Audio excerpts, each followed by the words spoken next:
Hello everyone. Welcome to the first session of Psychology of Adolescence. Today we are going to just introduce Psychology of Adolescence. The topic we cover today is nature of adolescence, and then historical perspective, and then global perspective, and then the nature of the development. So we are going to expand a little bit about the developmental psychology perspective. And then finally, we are going to talk about science of adolescence development, so scientific method and what is the theories of adolescence psychology. So these 5 topics we cover in chapter 1 as an introduction to psychology of adolescence. And let me start with the nature of adolescence. When we say the adolescence, and the root of the terminology of adolescence has a meaning of to grow. So it's meaning that there's lots of promises and challenges and potentials for the future. So it's kind of the promise and then preparation in a way for the future. And also it's a very important foundation of the later life in your development. And also, as I introduced last session, the adolescence, there is a very important meaning that the crisis of human life. But when I say the crisis, you have to remember that it is a critical point. In a way, there is a danger, but at the same time, there is an opportunity. So when the people say that adolescence is a crisis of human life, it can be a very positive meaning, and also it can be a negative. Negative meaning that if you choose the wrong direction, then the consequences of your direction, your choice is going to be very critical. So to nature of the adolescence, I want to just focus on for today and probably throughout this course as a time to grow and as a crisis of human life. That is a very important nature of the adolescence. And when we say that adolescence, people usually assume that there is a certain period of age we can call adolescence. But there are variations to define age period. So some culture, the adolescence, the starting period even before the 10 years old. Some cultures say that adolescence start after 15 years old. And also some legal perspective, also sometimes common sense of adolescence, the starting and ending period of adolescence is different in terms of age-wise. So we needed to remember that when we say that adolescence is not exact the age period, we don't mean it. So there is a variation to define age period of adolescence. And the historical perspective, I don't know, when do you think that the people pay attention to the adolescence as a part of development of the human beings? It's a very early ages. We start to think about adolescence as the part of a development even before the BC. So it starts 4th century BC in the Greek period of the time. Very famous philosopher Plato and Aristotle, they start to talk about the certain period of the time of development have to reach reasoning, and also they start to think of self-determination. So even though they don't use particular terms of adolescence, they mention that there is a period of the time of development of human life have to fulfill this developmental task. So it's a start very early ages in our history to think about adolescence as the human life development. And in the Middle Age, as you know, that this is the time, very religious time and oppression of the human, the biological need. And they consume that children and adolescents is my nature of adults. So they focus on more preparation, not independent period of development, but they more focus on preparation of adult. But after that, enlightenment is kind of the other way of around. So adolescence is a distinctive developmental phase. So as you see that historically, there is kind of going and back and forth, focus on more distinct the emphasis on adolescence, but sometimes they see that not as instinct, more kind of the preparation of the adult and more focus on adults. But going back again to emphasize that adolescence has a more distinctive the characteristics in human life. Compared to the early ages of adolescence in these days, what's the changes? And actually, Stanley Hall, he is the father of adolescence psychology. That is a nickname of his name. He started to explain adolescence is a time of storm and stress. Probably you have a lot about the storm and stress images of adolescence. And he focused on biological changes of the adolescence. So because of the hormonal change, the adolescence shows that many fluctuation their images and their emotions, and they have difficulties in control their emotions. So Stanley Hall focused on those fluctuation and many changes of adolescence. And we call his perspective as a storm and stress point of view, and he is in the line of biological, the perspective of adolescent psychology. And after that, the Margaret Mead, she is a sociologist, and her perspective we call social cultural perspective. That is compared to the biological perspective. She realized that some cultures shows very different pictures of adolescence life compared to the Western perspective. So she really believed that adolescents, their life and their image and their characteristics is heavily influenced by the culture. So her perspective we call as a social cultural perspective. And another perspective is a focus on more historical perspective. We call that perspective as an inventionist view. And they realized that at a certain point, especially when we start Industrial Revolution, that's the time the people's expectation of adolescence is change. Before, we consider adolescence as a kind of the labor to help the parents, the help and farming. But after the Industrial Revolution, we see that adolescence as a kind of, we have to educate and we have to train for the next generation. So their focus is that those historical events, such as Industrial Revolution, that is heavily influenced the image of adolescence. So they focus on the historical perspective. So as you see that these all different perspectives, we cannot say that only one perspective is more right or wrong, but you see that there is a combination of the influences to form what kind of developmental task and what kind of changes adolescents have gone through in certain ages because of the biological changes, and also there's some cultural expectation, and also there's some historical expectation too. So when you think about adolescence yourself and also in general, you need to understand the biological point of view and cultural point of view and also historical point of view. Regardless the time and culture, the people have a stereotypes of adolescence.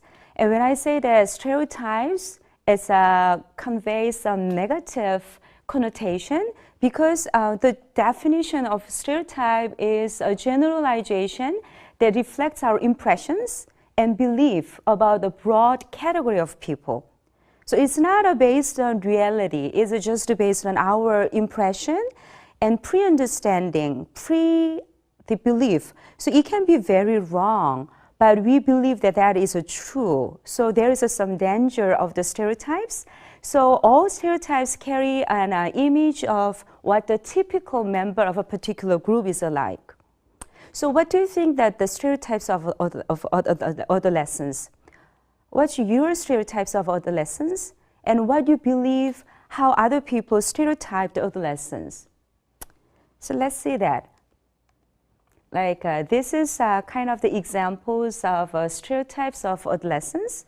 So just to take a minute just to see that the examples of stereotypes of adolescence. What do you think? I found that this is all very negative images and of adolescence. There's some truth in it, but it's not necessarily this is all about the adolescence, but people generalize the adolescents all together as a group member, they believe that all adolescents could have these kind of characteristics. But as I say, that the stereotypes that's based on our pre-understanding, pre-knowledge, which can be very wrong, and also our impression based on a particular member of the adolescence, it can be wrong. So there have some changes, especially in these days, based on the positive psychology. The people try to think about that there is some positive view of adolescence because they believe that the adults' perception of adolescence, it's a kind of a combination of personal experiences and also, more importantly, the media convey the image of adolescence in a very negative way. So it's we know that it's not necessarily that it's objective, or it's not necessarily that it's true. So there's a challenge for us to change our negative stereotypes of adolescence. So positive psychology, they suggest that we needed to focus on the positive side of human experiences, because we're talking about all the pathology and all the rebellious kind of things and drug abuse and laziness of adolescents, but we have to shift. And if we try to see that some positive perspective, then we can see it. So because of all those negative stereotypes, growing up has never been easy. So little changes in the developmental task of adolescence, but it's not necessarily a time of rebellion or crisis or pathology or deviance, as I told you that. So throughout these classes, when we have some research findings or when we talk about our personal experiences, we have to have a balanced idea. What is some kind of some danger or some kind of problematic characteristics of adolescence, but at the same time, we needed to remember that there is a positive side of the adolescence psychology. And another thing, when I talk about the historical perspective, and I talk about there is a biological perspective, but at the same time, we needed to know that some contextual influences, including historical, economic, and social and cultural factors that have a very important role in forming the adolescent's life. So this slide is a kind of the conclusion of the introduction. I want to focus on the positive side of adolescence we needed to remember. And another point is that contextual influence. So adolescence is not just a biological development, but at the same time, social, culture, economic, social, historical, the phase of the development. So there is a two major points I wanted to make. My course is a cross-cultural perspective on the psychology of adolescence. That implies that I want to just point out that the global perspective. We say that this world is a globalized, and globalization villages, we say it, and around the world, adolescents' experiences is may very different depending on their gender, families, and schools and peers. I already talked about in a previous slide when I talk about the contextual influences of adolescence, but think about your own cultural expectation and also try to listen to other students' experiences from different cultures. And in that way, you could find out how adolescent's life can be different depending on the gender, depending on the culture, and depending on generation. So in the textbook, suggests that some kind of examples of global perspective, how the youth and adolescents, their life and images are very different, even though it's the same issues like the relationship, and romantic relationship, and career. So in that way, you can have some sense that when we talk about the adolescence psychology, it's not just the Western culture, even though we are using that the textbook developed in Western culture, but we have to understand that there is a global perspective, and that is a very necessary point of view. Okay. change a little bit the topic to the nature of development in general.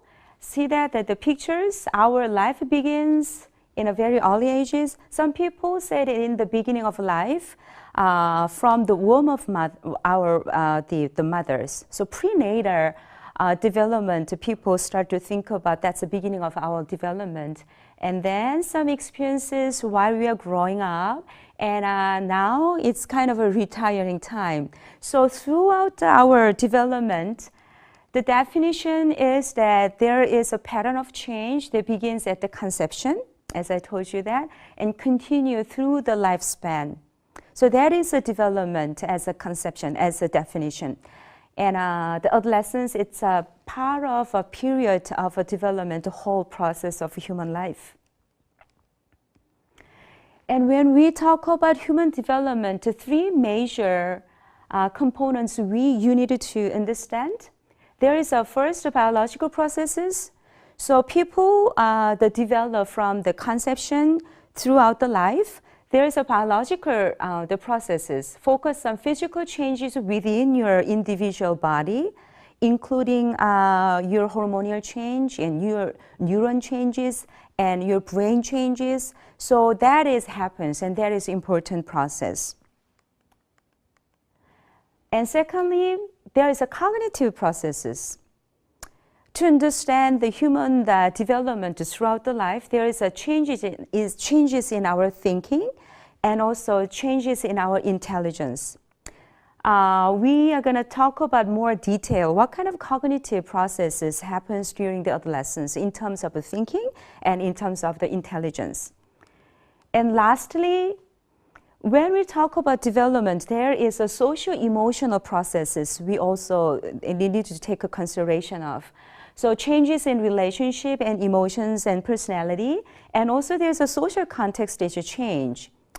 It's a very obvious when you grown up, your parents' expectation of your behavior, and also your interaction with your friends, and your interaction with the schools has been changed. So that part is covered, those process. So when we talk about developmental process, it's a whole individual, the process of biological changes and cognitive changes and social-emotional process, and they have mutual influences each other.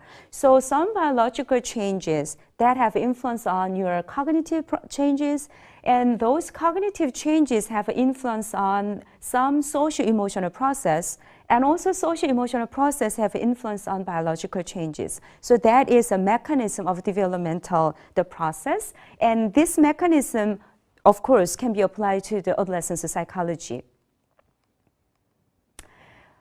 Development, we kind of as a convenience, we divide a certain time, the infant, and childhood, and adolescence, and adult. That is a kind of typical way to divide developmental as a full period of the time, and adolescence is one time.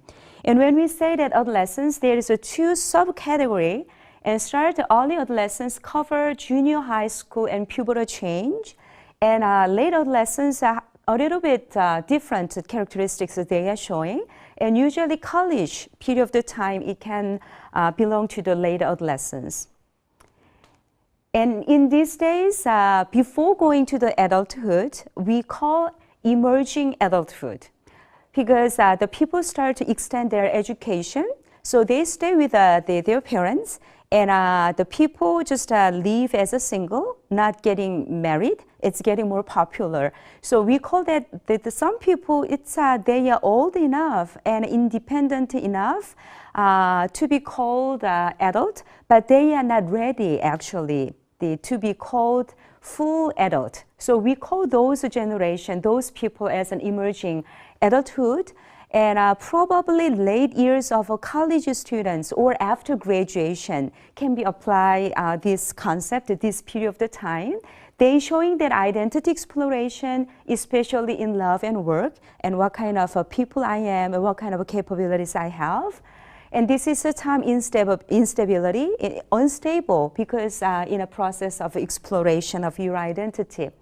And feeling in between, and self-focused. That is a particular characteristics of emerging adulthood. So there is a much overlap late adolescence and emerging adulthood. And throughout the courses, because you are in this stage, probably I more explain rather than explain more the early adolescence. This is a time more interesting to four of us. And to be called as an adult, this kind of the criteria we are using to be called adulthood, it's much more about the time of independence financially and emotionally. Another issues, before we talking about particular issues of adolescence, in general, when we talk about human life, their development, there are three major issues. And still there is some debate among the scholars, developmental psychologists. There are these three major issues: whether human development can be applied, can be explained as a nature, that is biological changes, or the human development can be explained by nurture, meaning that environmental is more important. Twin studies can be examples of studies to figure out nature is more important or nurture is more important. So adoption studies and twin studies, their main focus and their main interest is to figure out nature versus nurture.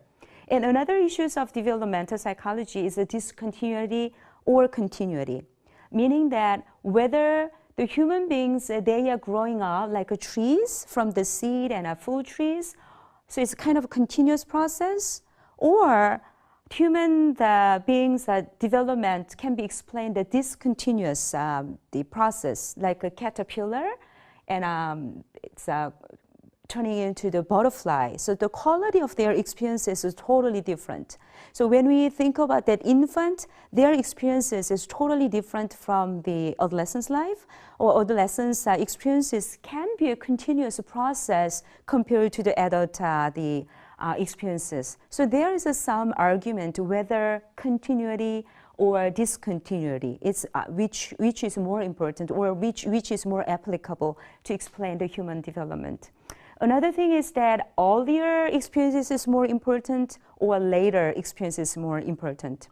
Some psychologists, for example, the attachment theorists, they say that the early experiences with the mother is totally determine the later life and their relationship. They focus on early experiences. But some people say that later experiences can be more important. So after the adolescents have their own identity, they make a decision based on their later life experiences. So they are more focused on the later experiences and open up the potential for change. So the issues we don't know, and it's not right way to think about which one is more right.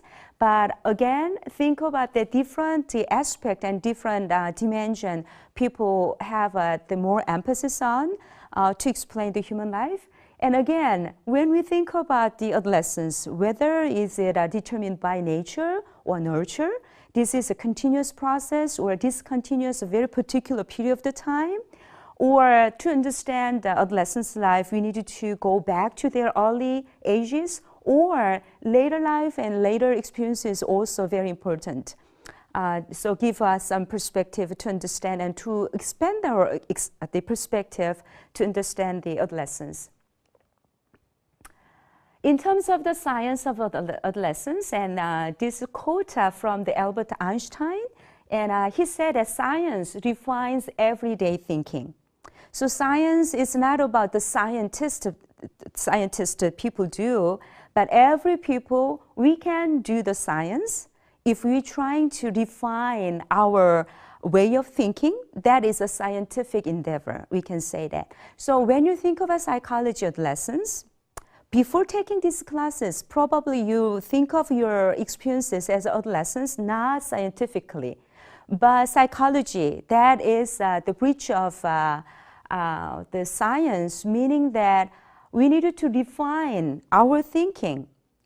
It can be your own experiences or it can be our general observation of adolescence. So when I say the science, it's not necessarily theory, but we are trying to think about how can we refine our thinking based on our data, and how can make a conclusion, not just intuitively, but scientifically. And I'm going to trying to understand, trying to explain that this is a general, the process of science. First, conceptualize a process of problems. For example, why adolescents, they fluctuate emotions so severely. Why in the morning is so happy, but in the evening they are so gloomy. Why this has happened? It can be examples of your problem. So if you are interested in exploring those fluctuations of adolescence, it can be the research the problems. Start with the problems and questioning. And then second process of science is collecting data. So research information based on data. So maybe you can interview with the adolescents, or you can survey. So in that way, you collect the data using the survey questionnaire, or you can case study. So you can just choose one person and then just analyze and case study their daily life and make a daily log and how his or her emotions change and what's the pre-event and post-event. So data, what I'm saying is that it can be very diverse nature of the data I'm talking about here. So when you have a data, and it's the time to analyze the data. So analyze a quantitative analysis or qualitative analysis, it can be possible. And then based on your analysis, you can draw the conclusion and answer to your original research questions. So the purpose of science is that to develop theory. But when we say the theory, it has to be the accumulation of the studies. So before theory is set up, the previous stage of the theory development is a hypothesis. Hypothesis is a kind of a tentative answers of the research questions. The specific assertion and prediction that can be tested. So when we say that hypothesis is that it has to be proved either true or false based on your data. So all the hypotheses to be tested, and if one way of findings is accumulated, then we can say that our theory is built. So these are major, very relevant theories to explain adolescence development. What kind of research questions, whatever the questions, maybe you can refer to one of these the theories to answer to your questions. And these theories are based on all the scientific endeavor. As I explained before, data analysis start with the research questions and data collection and analyze the data, and they made a conclusion. And all different kinds of hypotheses, they go to the one way of the theory. So they develop their own the theories, psychodynamic and cognitive development and behavioral social cognitive theory and ecological theories. I'm not go over in detail of the content of each theory, but if you go to the textbook and read the textbook, there is a full explanation, the point of each theory. So I'm going to just conclude today's sessions, just to make the point of a summary of what we run through. Today we are talking about the nature of adolescence and historical perspective and the nature of the human development. And when I say that the adolescence historical point of view and global perspective, I'm talking about contextual influences is very important, and also we needed to have a balanced perspective, either negative and also there is a positive side of it. And also start with developmental psychology and cover 3 major developmental issues of developmental psychology and also science of adolescence psychology. Okay, thank you very much.